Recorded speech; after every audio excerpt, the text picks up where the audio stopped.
حدثنا الحميدي عبد الله بن زبير قال حدثنا سفيان قال حدثنا يحيى بن سعيد الأنصاري قال أخبرني محمد بن إبراهيم التيمي أنه سمع علقمة بن وقاص الليثي يقول سمعت عمر بن الخطاب رضي الله عنه على المنبر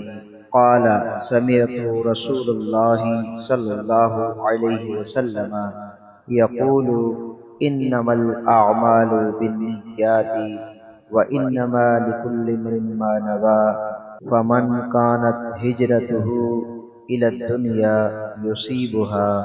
أو إلى امرأة ينكحها فہجرته إلى ما هاجر إليه۔ حضور صلی اللہ تعالی علیہ وآلہ وسلم نے فرمایا، تمام اعمال کا دار و مدار نیت پر ہے، اور ہر عمل کا نتیجہ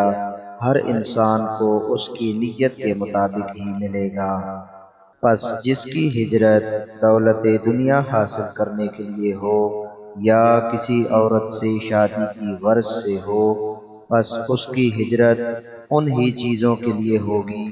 جن کے حاصل کرنے کی نیت سے اس نے ہجرت کی ہو۔ صحیح بخاری حدیث نمبر 1۔